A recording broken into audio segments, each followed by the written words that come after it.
Hey everybody, welcome back to the Quest for the Bestest. It's the podcast from Backlog Banter where us four Backlog boys, my name's Timo, joined of course by Abram, Tanner, and Tucker, we like to look at the best picture winners and figure out which winner is the bestest of the winners. That's the Quest for the Bestest. It's the shtick. We do it in random orders and we try to give everything a score, but all of that is unimportant because today we are talking about Annie Hall, the film directed by Woody Allen from 1977. I want to hear what you guys think about this film because I want to hear what you guys think about every film that we watch on the Quest for the Bestest. But before we do that, before we get into anything fun, I think we've got to have some unfun and talk about...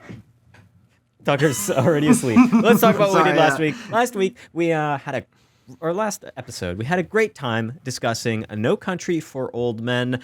We decided that movie was not just quite, but very good. And so good, in fact, that it graced the top 10 spot on our list. It's at number 10. We have a new entry to our highest echelon of Quest movies. It got an average score of 9.2, very far up there. So if you want to hear about why we gave it that score and who was the outlier in that score, I'm looking at him right now. I'm looking at him.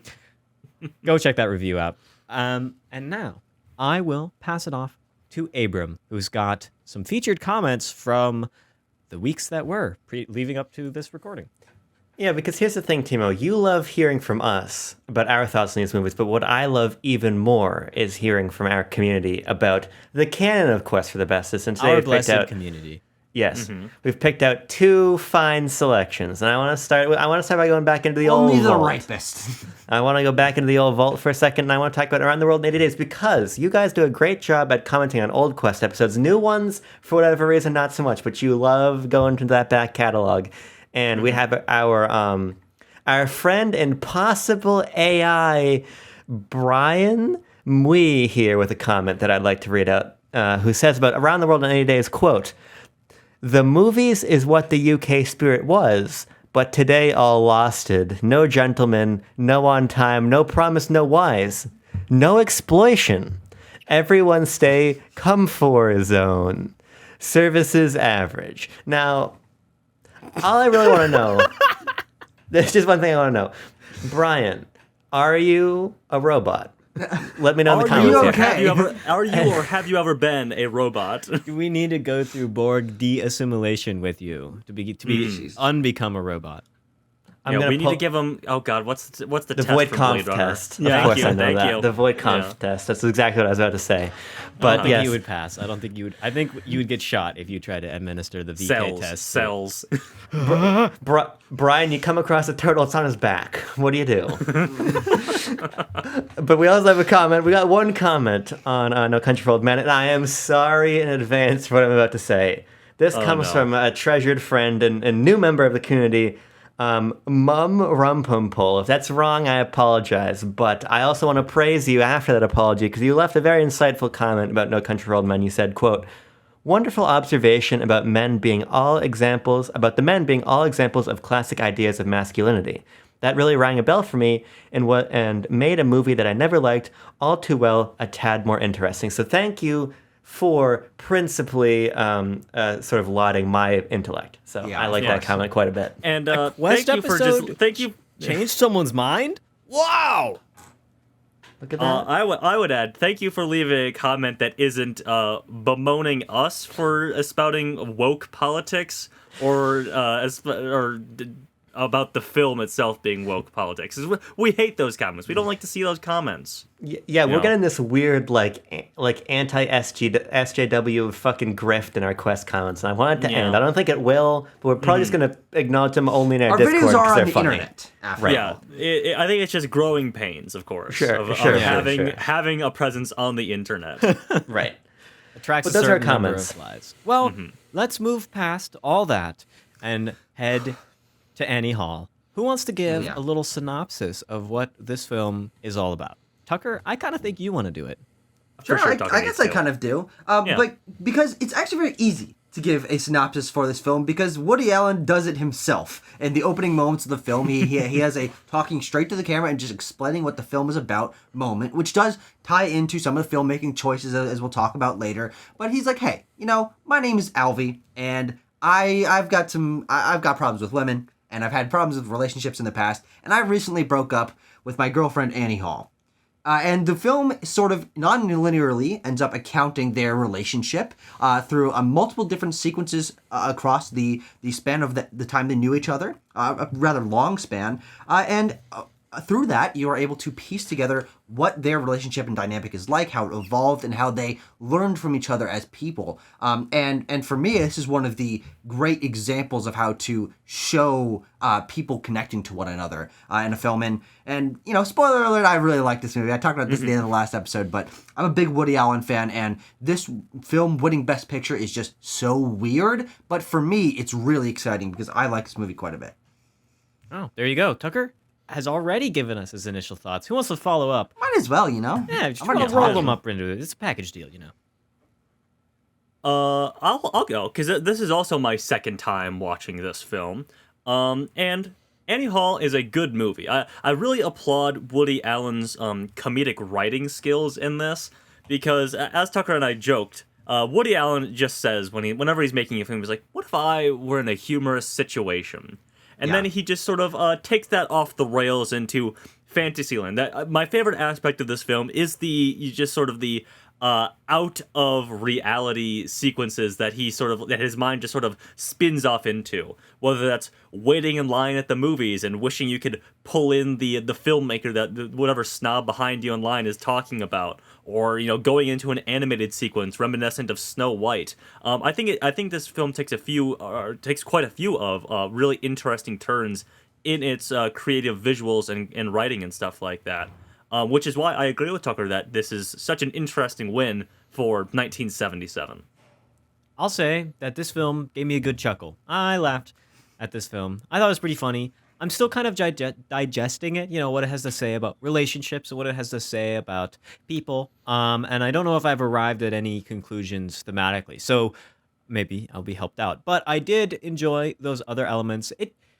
It kind of was it was a light fare for me. It was not a film that, pressured me to think deeply or pressured me to really examine myself all that much. But I did find myself, being entertained and being enjoying of my time while I was watching it. So I think I will develop some more thoughts as we go along through this review. I just watched it today, so it's all still, for the first time actually, it's all still bubbling around in my head. But I'll have overall pretty good marks. I don't have a ton that I dislike about the film. And so, yeah, we'll get into what it is that I do like later on, I think. Abram?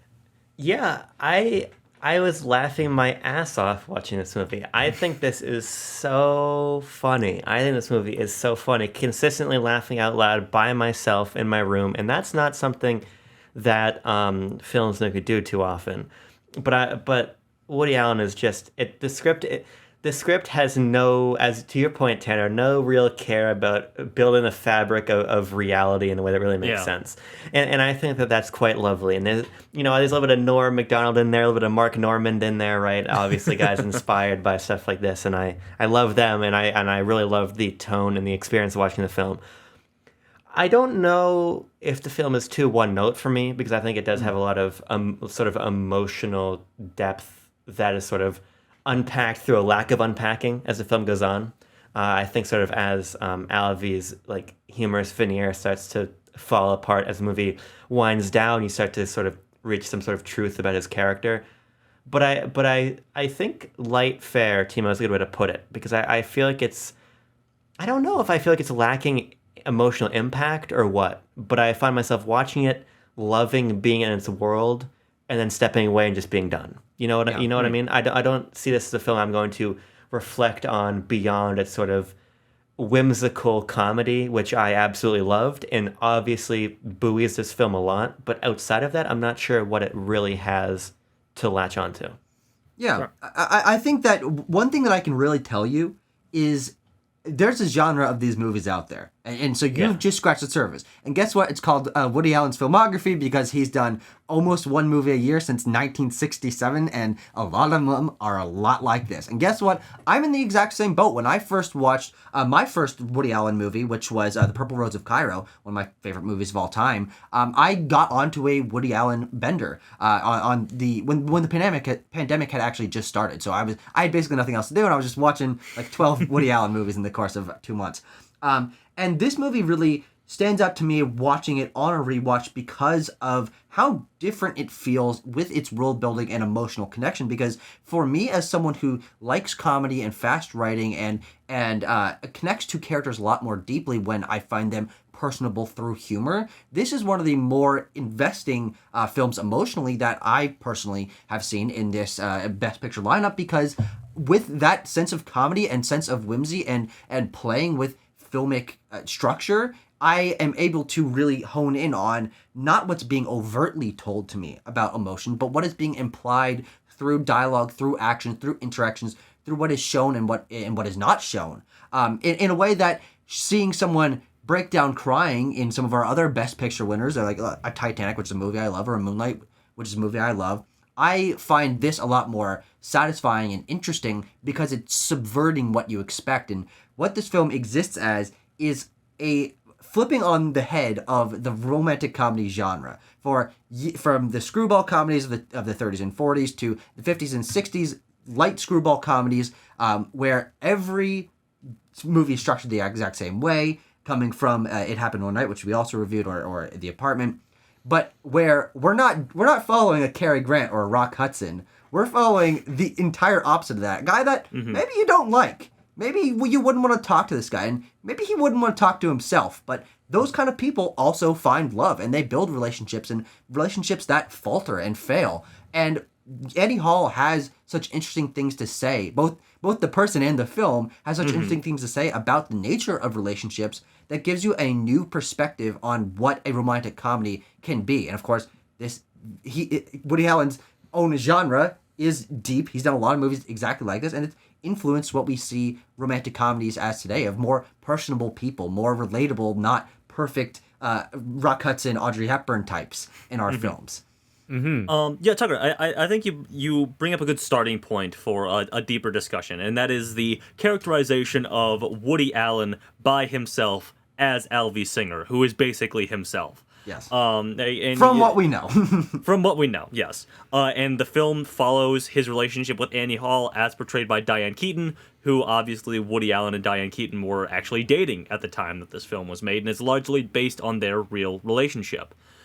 And I just find it interesting that Woody Allen is just so open about, like, yeah, I'm a little fucking wiener boy, and I make wisecracks all the time.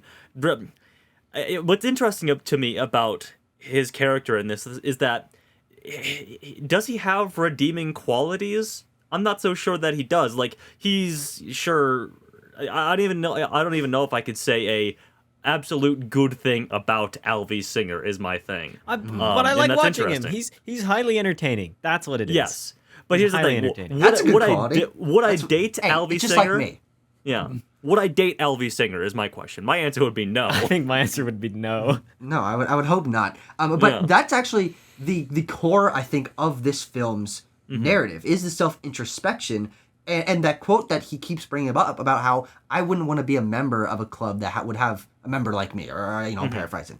And that's so weird. That's so strange. This guy is not confident in himself, but he's confident in interactions with others, and he is constantly thinking about his own actions in the way that he portrays himself, but he also simultaneously doesn't care. And that weaves such an interesting up and down path of, I like this guy because he's hilarious and he has interesting things to say, but he's also really annoying. I like that balance that the movie strikes. I think what's interesting about that also is that the film sort of invites you to be in conversation with him when he talks directly to you. I mean, I think of the moment when he is having the conversation with Annie about her, saying something about my wife, when she meant to say her life. And then he turns to the camera and goes, I'm not crazy, you heard wife too, right?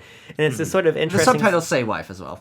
Yeah, it's the sort of thing where he's trying to commiserate with you, but as an audience member, you might not be there to commiserate with him. There's this like implicit thing that, oh, the audience is on my side. And I find that to be a really interesting part of the dynamic, because I agree with you. I think that he is unlikable. I even think at a certain point he becomes grating while watching him, because I'm like, can you just goddamn say something of meaning and substance?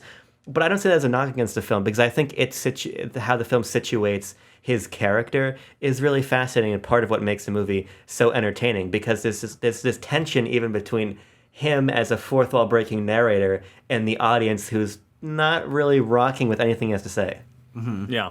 He is a self-loathing narcissist, I believe, is what I would describe Alvy Singer as. Sure. In That's that, what his psychiatrist he views himself simultaneously as like this sad sort of this sad man who had a tortured childhood and in all of this, but at the same time he's like, but I'm smarter than like the average person out there. I'm smarter than a lot of people out there because I've always got a wisecracker too in my back pocket to whip out. And, it's just that sometimes I can't say those things because I'm not confident enough, but sometimes I can, So I think his characterization is just really interesting in conversation with, of course, Diane Keaton as Annie Hall, who is this sort of, who gets introduced as this, like, very fidgety, nervous, bubbly person in their very first interaction, which comes later in the film than she actually gets introduced because this film is told all sort of out of sequence. Super jumbled, but Yes. It's jumbled up in a way that you can always tell like when stuff is going on. It's very well done in that regard. It's not confusing. It's just out of order. Yeah. But I love the interaction that they have when they are on her balcony and we have the subtitle bit going on where they're both sort of like pontificating on like photography and photographic, sort of messages and themes and things like that and the mechanics of it and stuff like that. And just the subtitles are, oh God, he probably thinks I'm an idiot. I clearly have no idea what I'm talking about. I wonder if she's good in the sack or whatever and stuff like that. Just like the actual thoughts that are going on in their heads, because they're both trying to impress each other because they both view each other as these intellectual sort of New York bohemians, I guess. Yeah, and it's that honesty that makes this film so refreshing to me, is we all have inner monologues and we're all doubting ourselves, but this kind of thing is never really portrayed through film, because through classical filmmaking style, you don't hear what's going on in people's heads almost ever. And the externalization of a narrator is usually relegated to some amorphous voice that is telling us a story. Yeah, but this is the voice of the person that we're learning about. And being able to learn about Alvy's inner thoughts while watching his actions through fourth wall breaks, through the subtitles, through multiple bits, as I want to get into, I think we certainly need to break down each of these out of context elements. Makes this film super unique, and it is learning about these two people that makes this film so much more interesting to me than your average rom-com. Is because usually, the situation they're in is what's funny. They're thrown into some spy thing, or someone's been murdered, or whatever it is. But the fact that we are just watching two people live their life in New York, and neither of them are like that interesting as people. Like she's a singer and he's a comedian, but it's not the craziest job. This isn't Marry Me, where J-Lo is the most famous pop star on the planet. But you become more interested and connected to these two people because they feel more honest and real than almost any characters I've seen. Even with the craziness and the fourth wall breaking, that actually allows it to feel like a more honest portrayal of the human experience than you usually get through films like this. Yeah, I'm thinking about those fourth wall breaks and how seamlessly they are integrated into the film. Just like the construction of them, you'll have a character turn to the camera and look directly, and it's almost like, I'm just thinking about when they revisit, it's kind of early on in the relationship between Annie and Alfie, when they go to Alfie's childhood home underneath the roller coaster. Great writing. That's funny. And the camera goes, so funny. And in that scene, once the fourth wall breaks start happening, it's not just, Woody Allen that gets to turn to wink and nod at the camera. Like everyone in the scene is like, gets to throw in their own 2 cents about, oh, this idiot that I'm talking to, or oh, this bozo over here is this, got nothing to say. And like you get to hear those elements about the family and how, to me, like Alfie's troubled childhood didn't seem super troubled. Like, Yeah, he projects a lot of his own beliefs about things. yeah, and we I feel like we get to see him projecting quite a lot onto other characters as well, because I feel like the film is very wisely told from Alfie's perspective and his perspective only. And the film, even though it lets us into the heads of other characters, I don't trust that that's their like thoughts. I'm like, this is what Alfie is thinking they're thinking. But and like it works for the scene and it's funny and but like perhaps it's not even the real deal, you know. Everyone has their own internal thoughts, and unless you're a psychic, you're not privy to them from other people. Yeah. A good quick example of that I was just scrolling through my notes here that I wanted to shout out of Alvie's thoughts about someone being depicted on screen, or his thoughts about someone else's thoughts being depicted on screen, rather. Sure. Is Get your whiteboard in the out. We're dinner gonna need with a Annie. diagram. Yeah, in the dinner with Annie's family, when it's the whole family's there and it's the grandmother, and it's just a quick shot and she looks over at him and he's sort of like in the full Hasidic Jew get up, and then it's just that one shot and then it's never again. He's like, and it's obviously because he is convinced as a person that anyone who is sort of opposed to him in any fashion, or he views as opposed to him, it must be anti-Semitic. Any system, any group of people, any individual person must be anti-Semitic. And he told him that her grandma was she said she's a classic Jew hater. No, he said that. He said that. He said that. Oh, okay. He turns to camera and says, and the grandma is a classic Jew hater. No, but in the scene, there's a she scene does say prior it, where yes. she Oh, sets it up like okay. that. Yeah. Okay. Yeah, that scene super subtle. Besides from this, like the your non-diegetic cutting, but you like everyone like looking at each other and like the weird. That scene is so weirdly awkward. It's like the awkwardness that you almost like you can kind of feel it. It's like it feels kind of awkward, and then but not like that much. But then if you start like really reading into the scene, you're like, oh, this is painful. Just like thinking about I've been there at that dinner table. The great thing about those emotional moments that we're reading into these scenes is they are exaggerated and heightened by the filmic techniques that this film goes for. You're talking about that scene. The shot of him in the full Jewish getup is hilarious, but it's where that scene comes to life is when you get a split screen look at her family and his family, what his family's dynamic was like at the table, and then you get a little bit of thoughts about his differences, his thoughts on the differences between the two of them, and they're talking over here, and I don't even know how you like really time that out or block it so the editing, because it's all done in like single takes, and it's such an interesting way to show thoughts and reality and intertwine those in such interesting ways. And quickly, in that same bit, the mother of Annie's mother and Alvie's father talk to each other across the time thing, and they say at the split dinner thing they say his father says Annie's mother says, oh, what sins? I don't understand. You know, the dinner is about talking about their sins and stuff like that. And then Alvie's father says, to tell you the truth, we don't know either. Yeah, I think it's just nice to see a film so committed to its own bit. Yeah. And it segues into, I think, maybe my hardest laugh in the entire film when you get the complete nonsense scene of Christopher Walken taking Alfie into the bedroom to explain what he thinks of when he goes driving. And then the reveal that he's driving them to the airport, and then that slow pan across the car to Alfie, like, I was fucking in hysterics as that was happening, because to your point, Tucker, it is so steadily executed. The pace of that pan is just perfect, because it goes from the scene of why are they this is just irreverent and bizarre to, oh my god, his life is about to end, and it's really quite clever. And I think it speaks to something you were saying earlier, Tucker, about the idea that what is or isn't shown sort of makes a suggestion about the emotional state of Alvie. And I think that's a really interesting example of it, because there's this moment for him to connect on a deeper level to Annie's family, but there's no sense of genuine attempt to connect in that at all. It's one big joke. It's the grandma's a classic Jew hater. Not. Oh, I want to impress the family. I want to become part of the halls or whatever. Nothing's ever taken serious, and I think that the absence of a sort of introspection in his behalf of, oh my God, this is a big moment. I got to get this right. To your point, I think sort of speaks to the emotional truth of the movie, which is that he has no real interest in acknowledging his own emotional feeling.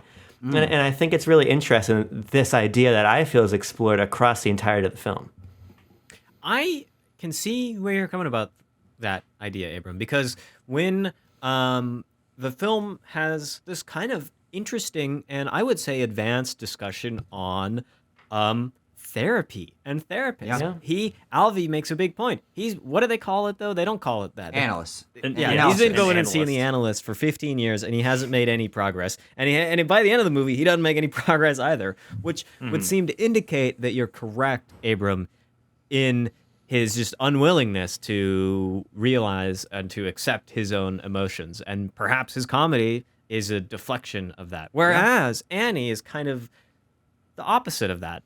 And she doesn't go see the analyst for 15 years, and she goes the first time, and it works out brilliantly, and she has all these epiphanies and then keeps going. And by the end of the film, the way that they like develop as people, I would say, is that Annie comes out much stronger. The relationship improves her situation quite a bit, whereas for Alvy, it's he's kind of the same old schmuck he was, but maybe he didn't even want to change in the first place. So I think that this thematic idea of how people change and how they deal with their emotions is maybe anchored by our therapist kind of note in the film. It's not really a plot line, but it pops up here and there. It's a consistent theme because they consistently talk about how their life is changing and how the influence of other people changes their thoughts or doesn't change their thoughts, as Abram was saying. And it's interesting that the film is actually framed around the changes that Alvy has on Annie's life. Is she starts off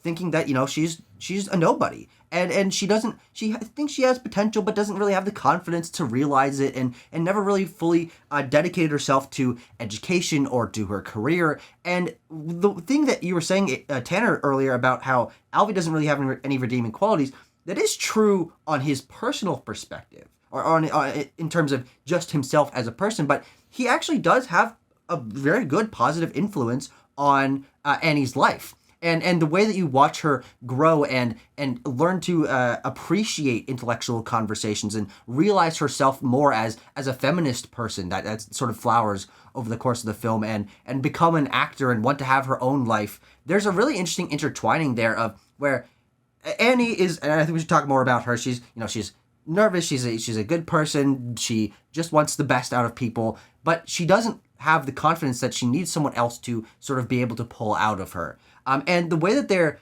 relationships intertwine, and Alvy doesn't change, but she does change. But you also see Alvy changing in subtle ways because he realizes he's finally made a real connection with someone, and the sense of longing that he feels when they break up is really palpable. And it's an interesting way to show two characters that change in such different ways, but shown through the perspective of somebody who's just totally off the wall about his perspective on himself. Agree, disagree? I think that's a very good point, Tucker. I like that. Thinking about, to me, the reason why this relationship, the breaking of this relationship, the film, it sets a very light tone. And because of that, when these two break up, and because we know it happens like right at the beginning of the film, it isn't this like melodramatic, like not necessarily aromantic, but this like painfully romantic moment. It's just kind of a thing that happens. It's just part of the plot, and I think that because of the comedy, but because of the places where they end up at the end of the film, it's still a satisfying relationship that we get to see. The development of it, it's very cute. There's lots of great moments. It becomes much more realistic as they fight and as they confront each other. They're like, you're just using this because you don't want to have sex with me right now. And like, those kind of moments as the film progresses, or I think about it in terms of the relationship. Maybe the order of the film, it's so jumbled up. I'm like, okay, well, clearly this happened at the beginning of the relationship, and the development feels realistic, and when it comes to a close, it feels realistic. And even though the characters can be harsh and bitter at times, the way they end the relationship is not, and so it feels it still feels good to watch. I think Woody Allen understands that, like, even if you're going to go for that gut punch with they don't get back together, will they, won't they? They won't. You know, it's not devastating because of the way the film handles it. I think it's the entire film is working towards that. It's not just plot or acting or themes or anything. Well, I also just really like the sort of emotional unraveling as the film comes to its close, as we're sitting there and we're waiting for our mashed yeast that Alvy orders, right? And he's got like this tick in him. He's this continuing frame. So you're not coming back to New York with me? Like, he can't even believe it. And there's a certain vulnerability there that I think the film, for as much as it's about people, it's also about sort of art as an outlet for expressing emotion, because I think there's something quite powerful about the idea that this guy what's reinforced to us across the film, he's cynical, right? He's very, very cynical. The only books he buys, Annie, are about death. Yes, great bit. But then the play he writes is about them being together and him being happy. And then the segue from that to us watching, in this very voyeuristic sense, them have these moments of what seem like they should be closure, but it's seeming like opening that door for Alvy again when we see them talking through the window, and then we're inside the window and they're on the street and she walks away and he's standing there at the crosswalk. I think that there is a emotional depth there and a sort of nonetheless emotional gut punch, even though it's not the melodrama. You're right, Timo, there is no melodrama, but I think it goes to what I was saying earlier about the ways that we sort of intuit emotion is quite powerful. And part of the reason why I think the ending is maybe the richest the film ever gets in terms of maybe having something to say about art and emotion and sort of processing feeling. Hilarious to think about the one trivia that he gave us earlier, that our leads were dating at the time. So it's like, think about the meta of Alvy writing a play. Like, there's the play inside the movie. The play is about the movie relationship, and the movie is about the real life relationship. Yeah. He's got levels. I was Timo, you said that I gave you a piece of trivia there, and I'll give you another one right now because Abram brought up the ending, and there are a number of what we would now call cameos, but at the time were just appearances from starting out actors. Yeah. One of the ones that we get at the very end that you can hardly notice because it's so far away of a shot is Woody Allen's date when he meets Annie again in front of that theater is Sigourney Weaver. Really? In her first ever on-screen appearance, it's Sigourney Weaver. We also get, of course, Jeff Goldblum appears briefly on screen at the Los Angeles party. Jeff Goldblum jump scare, because I'd seen this movie, totally forgot he was in it, and then Anna was like, "Is that Jeff Goldblum?" And we were both like, "Huh? What?" Apparently, Danny Elfman also is at the Los Angeles party when we're there. Truman Capote. Truman Capote walks by on the New York street at some point, and apparently it's when he's making some comment about Truman Capote is when he's on screen. I don't remember that part of the film, but yes, that's just a fun little interesting thing.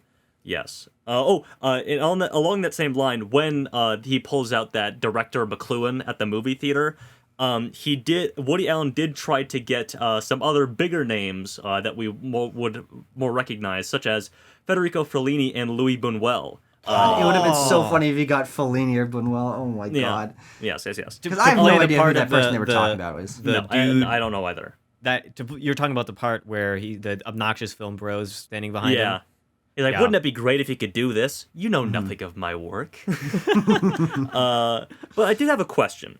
Because I hear all these things that you guys are saying about Alvy and what this film is saying about, emotional growth and relationships and how that impacts Alvy. But maybe I'm just a cotton-headed ninny muggins or something like that, because I still view Alvy as a quite stagnant character in this film. I struggle to find elements of this film, find scenes where either subtly or overtly he benefits Annie in any way to help her grow and mature, I guess, as a person.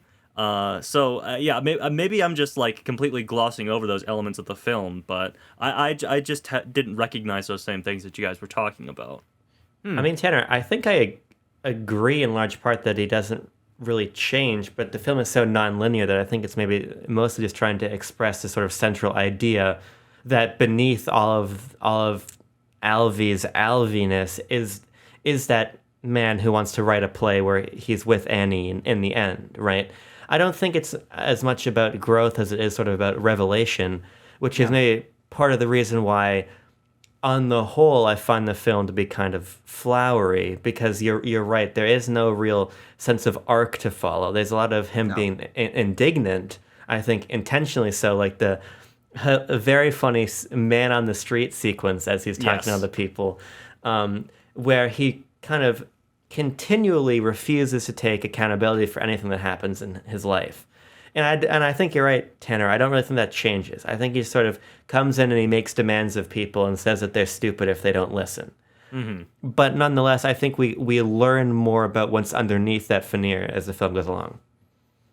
Yeah. I guess I maybe read into it a little bit, but from placing together the film in its linear plot order, in the order, unscrambling it from the order that it's presented to us in, I think you do see some pretty solid growth from him. Now, it's not super overt, but the way that you see him interact with his first two wives, who we don't get a lot of their relationship with, and then the way that he develops his relationship with Annie through their ups and downs, I think does show growth as a person, as he does really come to care about someone. And when he gets that call from Annie, rush over to her house at 3 a.m. and it's the spider the size of a Buick in her bathroom, there are true moments of tenderness between them that I frankly don't think you would have gotten from the Alvy who was just sleeping with these other women that became his wives, but he had distant relationships with them. He has a very personal connection to Annie, and they do have a very shared sense of humor. And so when you see him trying to recapture that, and I think that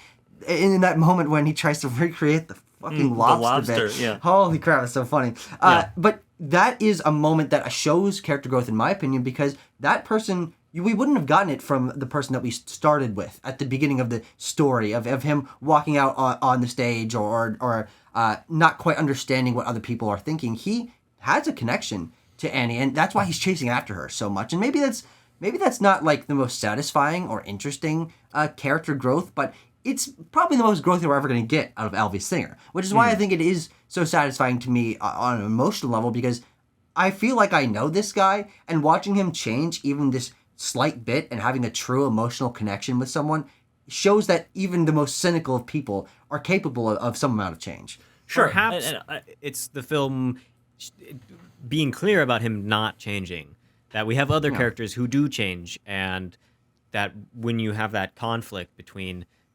static and changing characters, then you can notice the difference in the way that they act and the way that the film talks about them and the film presents these characters. I think that you're right. I don't think Alvy changes very much in the film, but I think that's the point. I think he is not supposed to really change. I think it's a good choice that happened, frankly.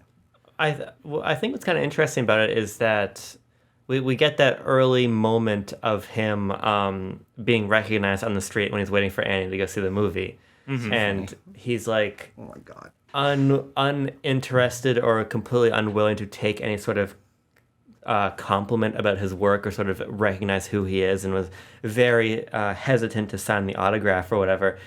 I think that sort of speaks to how limited the point of view of the narrative is, because he seems to be sort of, as he is on a character level, on a filmic framing level, we don't really get an understanding of him as a person, really. And I think that's part of why we don't see any change, because when you start to really put the clues together, clearly Alvy is a man of some wealth and repute. There's little things you can pick up on, when there's a moment of him and Annie trying to move in together, and he's getting cold feet. He's like, oh, my accountant, I'll get my accountant and I'll write off your apartment as a business expense or whatever. Or there's a moment when he arrives... Which obviously works because she still has her apartment later on in the Buick Spider scene. Yeah, or when he goes to Los Angeles to visit her at the end and he's rented a Cadillac, or all kinds of things. There are these signifiers that he's a man of wealth, a man of influence. He's going to present an award on TV. And this isn't really directly answering your question, Tanner, but I think it's just sort of an interesting exploration in his character of, we get very little understanding of what Alvy does, besides from sort of script relations with women. Mm-hmm. We know that he works as a comedian. we get that occasionally. He's on stage at college or whatever, but what's Alvy's house like? What's he doing? Where's his money coming from? Who are these friends that he sometimes hangs out with? Like, I think the film intentionally doesn't really want to comment on Alvy.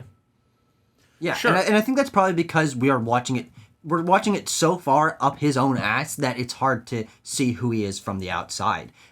He doesn't think of himself as a comedian. He thinks of himself as this intellectual who has problems with women. That's all that that's his mantra in his own mind. He's like, I've got problems with women, and I'm smarter than everyone else. That's kind of how he started describing this. But there are these external things that other people perceive of him as a comedian, probably as someone of influence and power and wealth, that he refuses to acknowledge because that doesn't fit his own mental shape of who he is. And so we just ostensibly never see it once, and he never admits it, which I think, you're unlocking things in my brain. It's a great point about the framing of this film, but the reality of who he is as a person. Sure. And Tucker, you said you wanted to talk more about Annie Hall, and this gets into the second part of my question, which is something you brought up earlier, is that the positive influence and growth that Alvy causes in Annie. And that was something I also wanted to maybe press you on a little bit. If you could enlighten some of those moments to me. Because, of course, as we mentioned when we started talking briefly about her, Annie starts out as she is stumbling over her words like yours truly. And she is clearly very nervous to be interacting with Alvy because she has like a schoolyard crush on him. Essentially, she's like, "Do you have a car? Do you need a ride home?" He's like, "I don't have a car." She's like, "Oh well, I have a car." He's like, "Well, then why did you ask me if you could get a ride home with me?" She's like, "I don't know. Do you want to ride home?" Yeah. And we got a lot of stuff like that, and then the subtitle bit that I talked about earlier.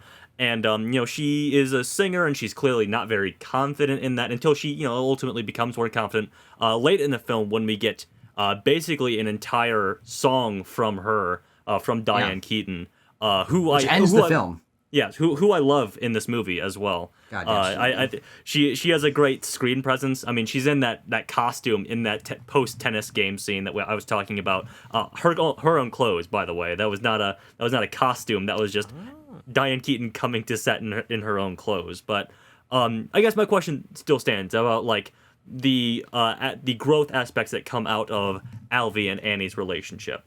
Well, I mean, for me, they're pretty obvious because it is the changes that we see in her as a person that are almost entirely, and of course we're talking about a film that is published and thought of through a male's perspective, through the eyes of Alvy Singer. But the changes that we see are, I think, pretty strong positives. And you might be able to argue that anyone could have helped make these changes to her. But Alvy is the one push in the movie. And pushes her in positive ways. I mean, she was maybe not even going to go sing that night. He's like, no, I want to see you. You should go. And afterwards, she's like, oh, I didn't do well. The audience was terrible. He's like, no, you were great. And he gives her genuine compliments and pushes her to become better as a singer, and is ostensibly the only reason she goes to analysis. And he pays for it, which is another to Abram's point for Abram about him being a man of wealth. I'm like, Christ, how much is he paying for this?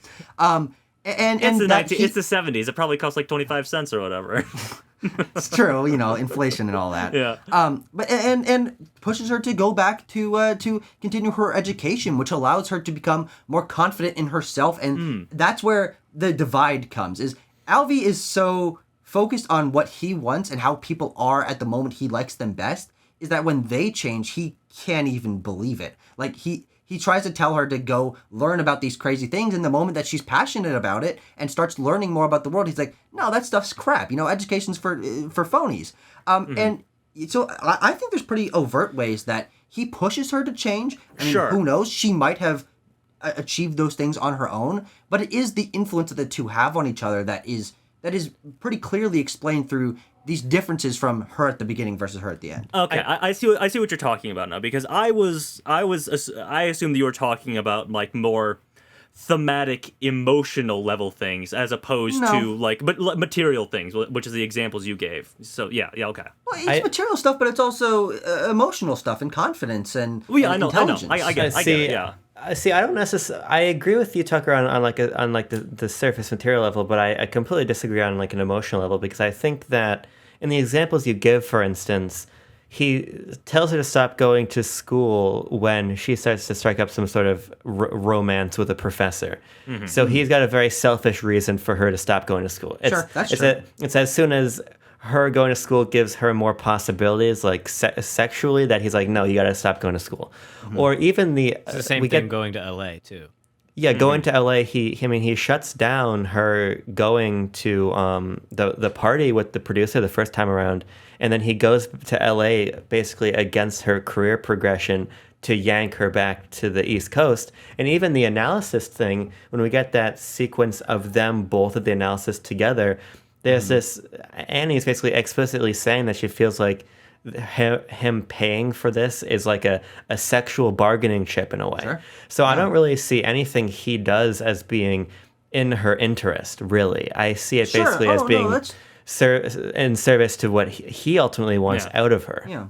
I think we can all agree that true. Alfie Singer is a selfish person. Yeah, and he's manipulative, and that's Yeah. certainly influences the relationship and is part of the cause of the downfall of their relationship. But I would say that I still think that it ultimately is positive things, because the way that she ends up happy without him is because of things that he pushed her to do, is become more confident in her ability as a performer, to help realize herself through education and therapy, things that she never would have considered before, because she was happy, or, to the extent that she was, sitting in her bed and smoking weed as her way out, instead of thinking more critically about herself. And it's the moments of tension where he actually wishes that didn't happen, that I think are to your point. But it is, you do see her grow, and that conversation she has with her analyst is her sitting in the chair having those thoughts, you're right, but mostly realizing that she doesn't have to give in to his whims, and she becomes more confident in herself as a person, which she has very low self-confidence at the beginning. And you can read it from his lens as a negative, and he's doing this for personal benefit, but she becomes a stronger person, a more independent and interesting and intellectual and self-confident person by the end of the film. And I think those are pretty good positives, even if they came from a place of self-interest from Alvy's perspective. Those are the thematic eggs, I guess, that she gains from the relationship. As the line that ends the film, why are we in relationships? I suppose we stay in it for the eggs. So there you go. Maybe, it is... We use a large vibrating egg. Oh, there it is. Yeah, the movie's all about eggs in a way. I think there's something to that. But no, I think... Do they ever make eggs? No, I don't think so. No, they make lobsters. Try to make a lobster, yeah. But no, I think the note that it ends on, the line that it ends on, with Woody Allen giving this narration about, he starts it off, as he always does, with like, it reminds me of that old joke. And then he goes into, I suppose we stay in relationships for the eggs. Which to me means we stay in relationships because they are human interactions in which we can grow. Yeah. And I think that happens with Annie, of course, out of selfish reasons from Alfie, of course. But, nonetheless, she does, become more confident. She moves to L.A. and she seems like to be a bigger person when she comes back and sees Alfie in New York during that last one of those final scenes. And I just don't know if Alfie ends up the same way, which is why we talked about him being a sort of stagnant character, in that he is sort of still obsessed with this idea of chasing Annie, chasing that interaction that he had with Annie, and not really gaining anything from the relationship. That'd be a great name for a movie, but maybe change the A name a little bit. Directed by Kevin Smith. Yeah. But yeah, like what Tucker, you mentioned about him trying to recreate this exact same interaction that he had with Annie with a different girl, and the montage that we get of like all the relationship highlights at the end. Yeah, and those are a lot of really genuine moments between the two of them. And the final scene being about the time that I saw her again and stuff like that. So yeah, for sure. It's time for me to do it. I do it in every episode. No movie's the right length. I think this one's too short. Okay. I think this is the right length. I'm going to disagree. I think this is a very well... It's a little under 2 hours, right? It's basically 90 minutes. 93, yeah. Oh, yeah, something like that. Nice. See, the reason I say that, though, is because I feel like I ultimately leave this movie with like a notepad full of interesting like asides and ideas, right? Sure. The egg idea, there's this idea about sort of the hollowness of criticism, which I find to be very, very funny. there are these ideas about emotion and everything. But I feel like I just want things to be sort of massaged out a little bit and developed a little bit more. And I find, especially once we're starting to wrap up and we have Annie out in LA and she's seemingly making this great life for herself, and we have Alvy like becoming a playwright and things. I feel like we wrap up so quickly that even if there's just 15 more minutes of screen time, 20 more minutes of screen time, and I think that, in a film written this sort of breezily in this of this entertainment value, having that more time to maybe go a little bit deeper into ideas would have been nice, because I think that my problem with this movie, in part, is sort of my problem that I had with the what's the one about Flap? What's that movie called? Ordinary People. Terms of No. Endearment. That's not right. Terms of Endearment. Yeah, Terms you're of right. Endearment and Ordinary People are they're linked 80s, together. They're yeah. like similar Yeah. movies. And so I think that when you Both sort of movies, I would say, inspired by this one, frankly. right, and so when you look at a film like Terms of Endearment or Annie Hall, there's sort of like this sort of just like malaise of emotional vignette development. I feel like I'm left just like with a bunch of little like pebbles of ideas. And what am I gonna do with all these? What am I gonna do with all my pebbles? pebbles? But I just found myself unsatisfied. I'm like, well, I want to know a little bit more. I want to see a little bit more. I want to tease out ideas further. But I think that's part of what contributes to me leaving Annie Hall, being like, yeah, this is really funny, and I think it's got some really good emotional truths in it. But it kind of feels like they're slipping between my fingers as I'm seeing the credits roll. Does anyone have any actual introspective thoughts on that? Because I have a piece of trivia about the original length of this movie Oh, yeah, that I I know can that. read out right now. I don't have any. I think okay. that's an interesting point, Abram.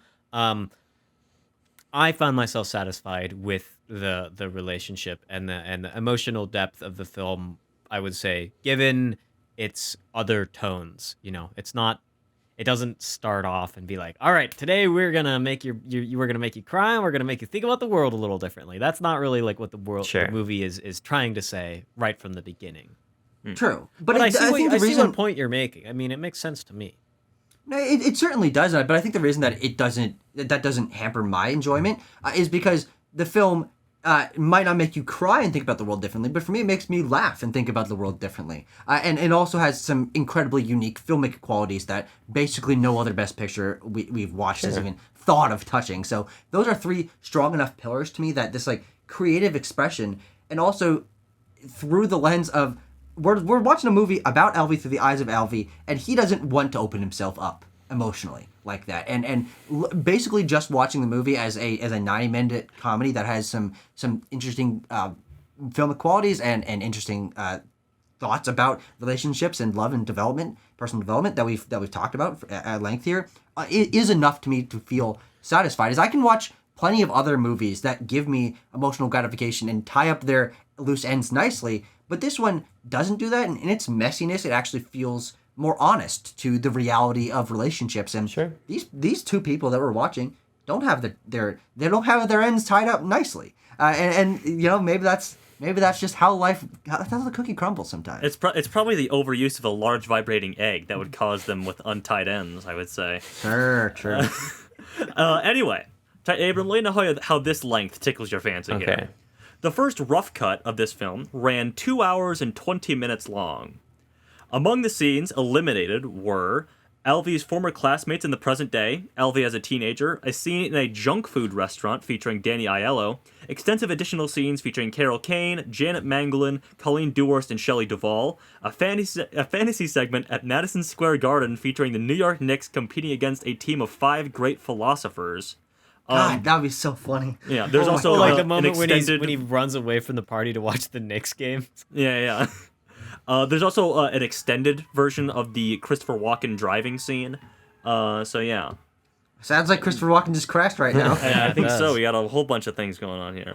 Let's see. What other interesting trivia do I have? I have a point that I will. Oh, go. Okay, You're go right excited. ahead.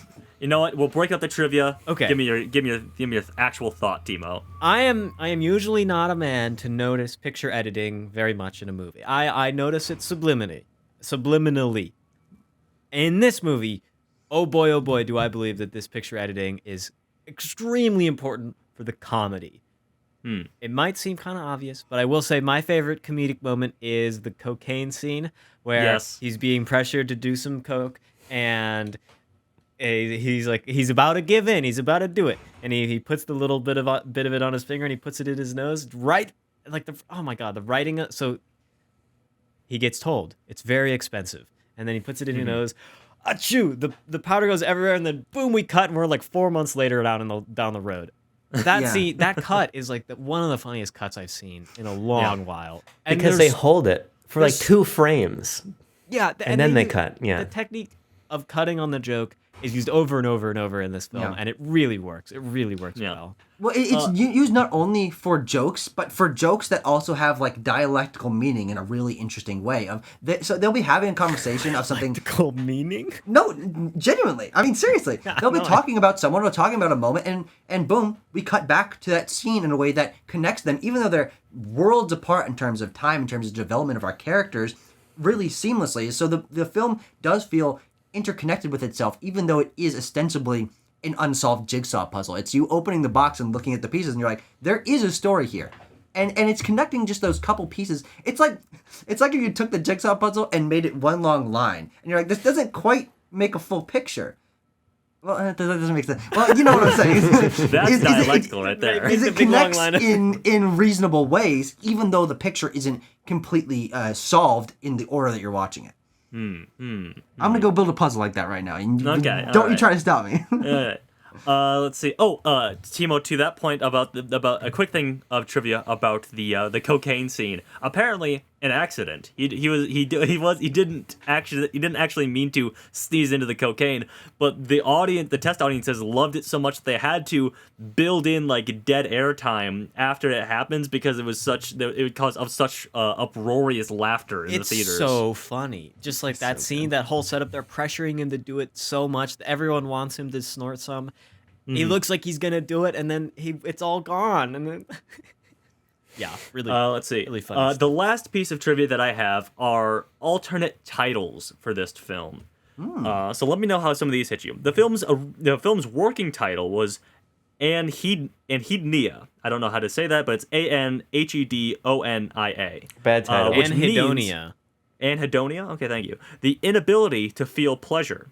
United Artists fought against it. Among other things, they were unable to come up with an ad campaign that explained what the meaning of explained what it meant. Other titles that Alan suggested were let me know which one of these is your guys' favorite. It Had to Be Jew, A Roller Coaster Named Desire, and Me and My Goy. Now, some of those lean a little too heavily into the Judaism aspect of his character, to where I don't know if this film would have had as wide appeal, but I think the simplicity of Annie Hall is both a positive and a negative. If you don't know that there's a Woody Allen movie, if you don't know it's a commentary on the structure and the history kind of rom-coms, which is very reverential too. I just want to throw in there the notes to absolutely. Groucho Marx, and we go back to the 30s. It is a very reverential movie to the history, even though it totally blows all those out of the water with its different construction. I think Woody Allen probably watches a few movies and that he likes to reference them in his work. Yeah. Much like when we referenced Sergio Leone in Black Adam. There you go. Yeah, just... Oh, no. God. Tucker, please continue your thoughts so we don't have to think about Black Adam anymore. No, Okay. Tucker, you do bring up the Jewishness of Alvy, an important thing to talk about, because it really does matter in the film. Like, it is a big part of how he thinks of himself and how he is as a character. I am not Jewish, but it is very palpable in the film. All of, I think sort of playing with stereotypes about Jewish men and sort of being very like self-reflective about it. I think it sets up a lot for funny jokes. I don't know how much it has to say about Judaism beyond just like Woody Allen is a Jew and he is, makes fun of himself for it too. Yeah. I was just looking at a article about a bunch of different jokes in here, and instead of finding a joke, I actually found a piece of trivia that Tanner didn't mention. Is that Alvy's childhood home being under a roller coaster is not only a great bit of world building, it's really funny, it's very unique, but that wasn't in the original script. They found that when location scouted. Yeah. It's a real place, and they're like, Screw it. Yeah. No, Yeah, this it's is a great. hotel. We'll include it. It's a hotel apparently that exists. It really existed just under this roller coaster. They tore it down eventually, apparently, years and years ago. But I did want to, just before we get into maybe closing thoughts or maybe just giving this baby a score, the wins and noms for Annie Hall. Yeah. It was a big winner. It got 4 out of 5 here for wins. It won Best Picture, obviously. It won Best Actress in a leading role for Diane Keaton, who again is really great in this movie. It won Best Director for Woody Allen. Won Best Original Screenplay for Woody Allen, and Woody Allen was also nominated for Best Actor. So that's the only one it didn't come away with that year. Yeah, interesting. I think a great set of wins, all of which make a lot of sense to me, and I'm very glad that it won. You know, there might have been something else that one of us has a poster of that came out this year, but you know, I'm happy with Woody Allen and Annie Hall winning a bunch of awards. I will mention external trivia, Woody Allen trivia. He has the most original screenplays to his name at 16. Next one down has 4. So, so he's up there in terms of nominations. Tanner, I just want to say it before people try to correct you. You said that Diane Keaton is really good in this movie. She's actually Annie Hall. I just didn't want any comments about that. Oh, sorry. Yes, of course.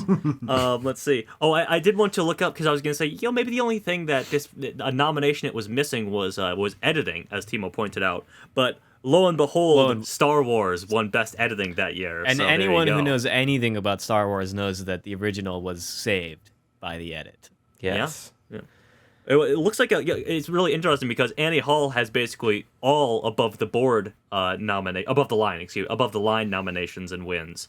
And Star Wars, I just had to look it up because it is near and dear to at least one of our hearts. All of our hearts. And you can be real. It swept you the also have a text. Star Wars poster right behind you. Oh. Two of them. Yeah. It swept the text. Star Wars did. So Actually, it's the same poster, but micronized. Mine's bigger smaller. and better. Yeah, in many ways. Let me just say, kind of funny, you know, when a sort of flowery and maybe forgettable emotional comedy wins Best Picture, and then the much more impressive science fiction epic wins all the tech categories. I think that's a really interesting phenomenon. That is that's a great observation, Abram. What possible recent ceremony could Abram be talking about? Oh boy. Does anyone have any closing thoughts on this? Yes. No? Oh yes. I Okay, do there you actually. go. Okay. I just think that as a landmark piece of cinema, New Hope is much more important, and I think it should have won. But that's a different conversation to have. My actual Abram's score will reflect that, of course.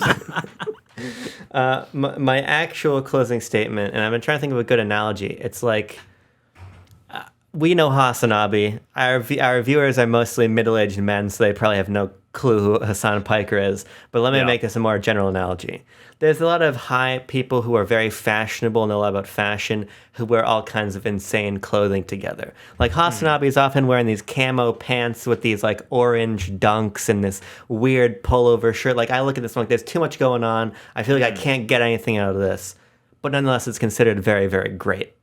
And what I feel about Annie Hall is it's got all these observations and ideas, and they're all in this movie that I can appreciate and enjoy, but can't take a lot away from. And that's kind of where I come down on it in the end. I feel like it's, as I said, it's slipping through my fingers as I get further away from watching it. I love the humor, but I almost wish that we took some time to not make jokes. And as I was saying, I really appreciate in retrospect what it means for the film and the character that we're always making a quip. But as an audience member, I wonder what would have been done for sort of my connection to the film and its pacing if we weren't always in that tonal mode.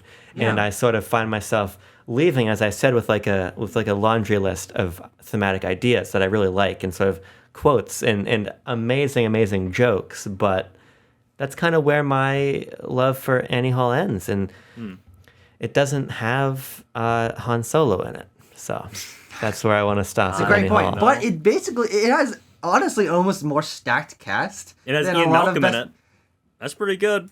It does, but I mean, we're talking about Truman Capote and Shelley Duvall and Jeff Goldblum. It's like there was some burgeoning talent here that parallels in some ways Carrie Fisher and what's his name? Oh God, Harold Ford. What's his name? Harold, Ford. Harold yes. Ford.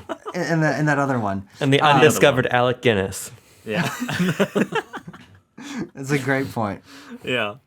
But- Oh boy. Man, anyhow, I watched this movie last night. I watched What? it a couple years ago. Tanner, you were there. What do you mean? What do you mean? What? Oh yeah, you're right. You're right. And I was going into last night's viewing.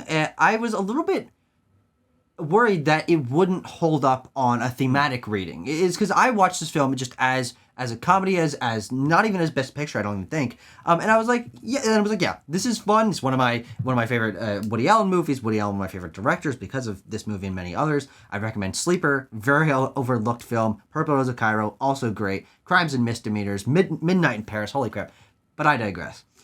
Watching this movie through the lens of, we watch Best Picture winners not only for their moment in film history, but for their thematic analysis, because that's ostensibly what Quest has become over the course of our history. And I was wondering if I would be able to pick out thematic things here. And what I was able to find is that through my enjoyment of comedy, of this fast writing, of the interesting editing styles, there is really interesting thematic stuff that is intertwined with all of that. And these characters are so well realized, and part of the reason why I connect so much to this movie is that there are those thematic underpinnings, which, as you said, yes, aren't tied up, but they are so prevalent and so fascinating and so raw and real and honest that I enjoy the thematics and characters and world of this film, even externalized from its comedy, more than many of these Best Picture winners that might have more grandeur and more emotional weight in terms of emotional crying mostly.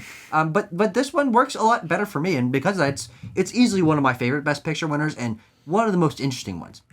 Though I probably would have preferred Star Wars winning, because that would have been awesome. Oh my god, can you fucking imagine Quest for the Bestest as Star Wars? Star Wars. We'll get We to can it do it. eventually.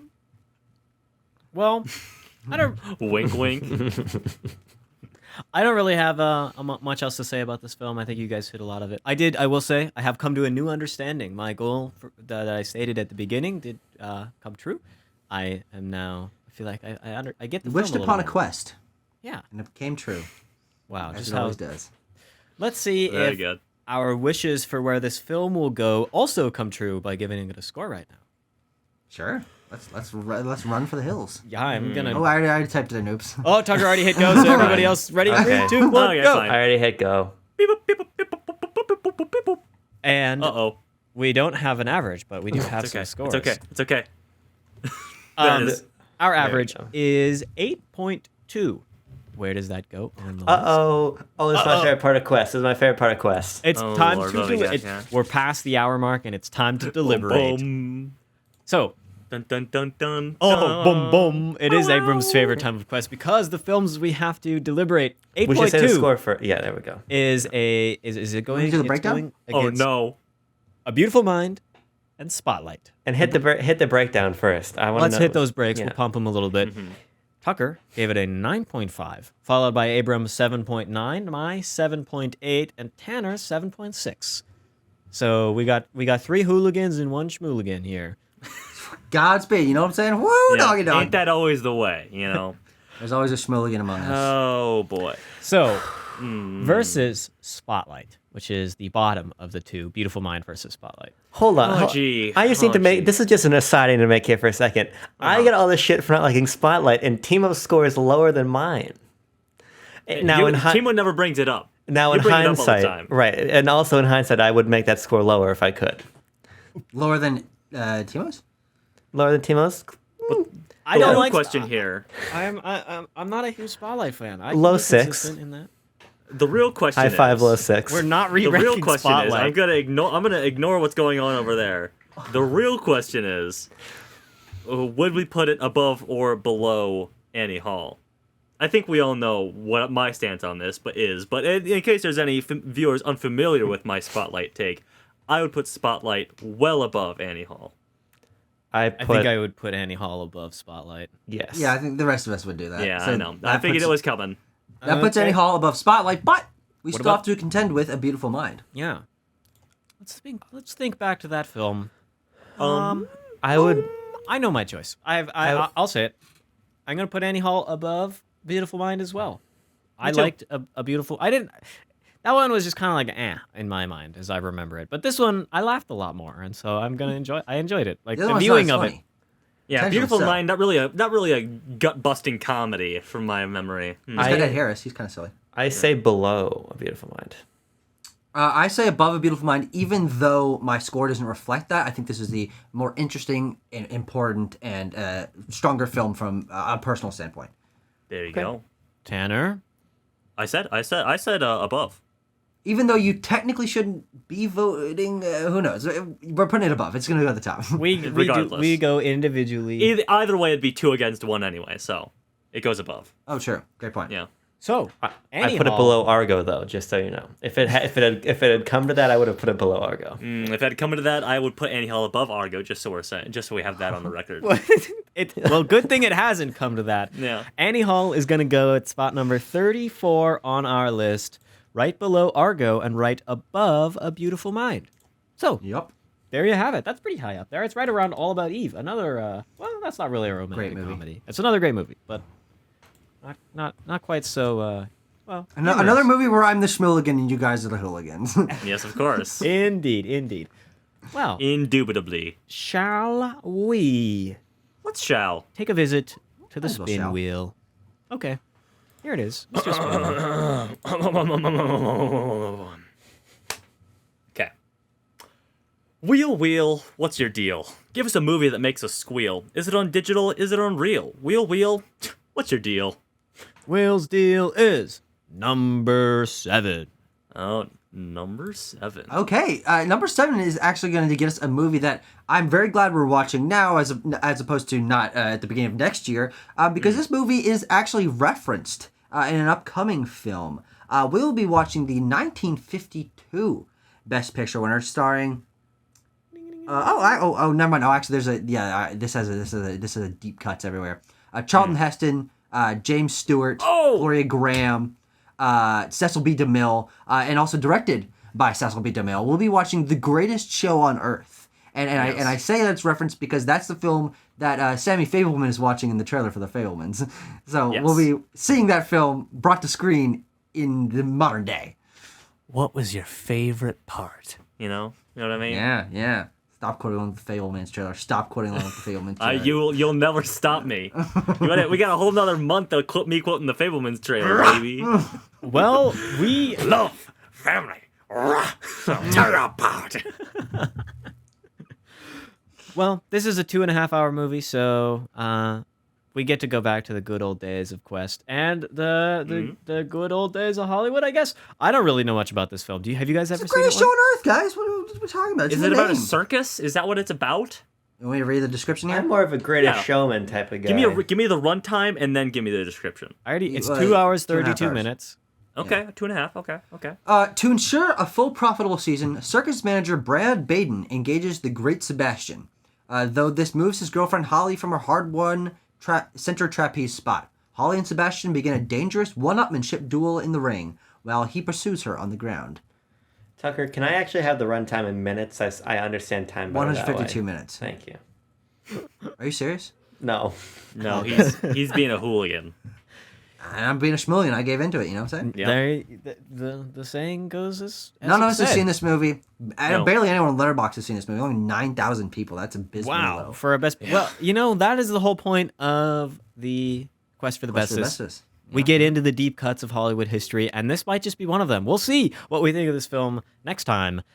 I thank you guys for joining me on this great discussion. I feel educated. My brain has been expanded, and I guess we'll see if the commenters think so. If you believe that we are wrong or that our takes are far too representative of a young generation gone astray, let us know in the comments. Or People like this movie. Yeah, who's being the most woke in this video?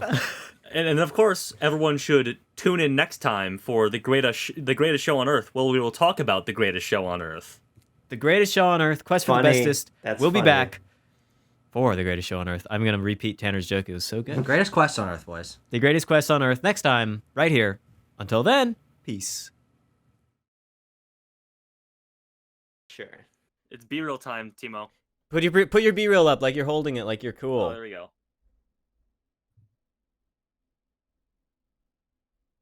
I gotta make a heinous face.